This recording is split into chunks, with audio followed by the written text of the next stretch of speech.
Hi guys, and welcome at our GCP-Mindset channel. Today we continue with our quality risk management guide, and last time we spoke about risk control, which was section 504 of GCP. Today a very important topic, risk communication, 505 of GCP.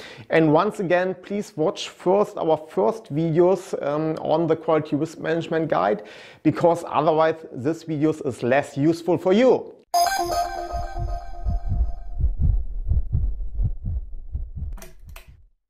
GCP section 505 risk communication defines the sponsor should document quality management activities.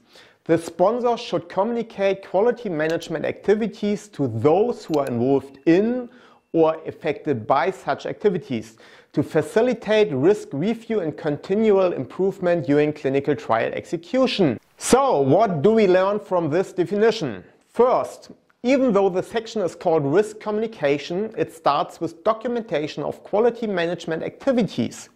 The second step would be to communicate about what has been documented. But where do we document such quality management activities? Of course, we should have our SOPs. However, as quality risk management according to GCP is very study-specific, we also need study-specific documentation for our quality management activities. The typical way would be the creation of plans or study-specific guidances, like a monitoring plan, a project management plan, data management plans, safety plans. And as everybody who is involved in the study team should be aware about the quality management activities, the sponsor needs to make sure that the content is really communicated. What I have seen quite frequently is that such team trainings in such important plans and guidances are done quite careless. Sometimes it's just a matter of self-training with a read and understood confirmation. And I don't think that this worked well. In former days, the monitoring plans included very little information, which was usually copy-pasted from one study to the next. These clinical monitors just needed to check how often they need to go to the study sites. Nowadays, a monitoring plan should include information about the most relevant critical data and the study risk, which might let the study fail its goal. If somebody of the study team does not understand this information or does not understand how to evaluate the risk, the study team itself becomes a new risk. Actually, the unawareness about risk, how to recognize risk and how to deal with these risks is a new risk. As I explained already in one of my first videos, we should minimize the risk which we can minimize easily from the beginning. So if the unawareness about the risk of the study means an increased risk for the overall study, we should train it more effectively and more carefully. We should ask our team members about the expected risk, about the way of measuring these risks, about the acceptable risk tolerance limits, and the data sources. And if they cannot answer these questions, quality risk management does not make any sense. So we need to train them more intensively. And you will experience the same problem if you have in your study team members who don't like the quality risk management approach. I knew so many people who do not like the risk-based approach of studies. For these people, 100% control is the only way of managing studies. It does not matter how effective this is, it does not matter how much it costs. That is the way they learned to run studies 20 years ago, and that's how they want to continue managing a study, and they don't like to change their mindset. If you identify such team members in your project teams, you can either give up to run the study according to the quality risk management approach or remove the people from your projects. Quality risk management only works if everybody of an organization understands the approach and agrees to work accordingly. That means through all departments: finance, clinical monitoring, project management, biostatistics, data management, but also finance and quality assurance, very important. Everybody needs to move in one direction.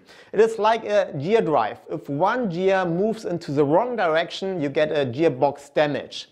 And please believe me, I saw many teams where some people really loved the idea of quality risk management. They love the idea and opportunities quality risk management can bring to them, and others hate it.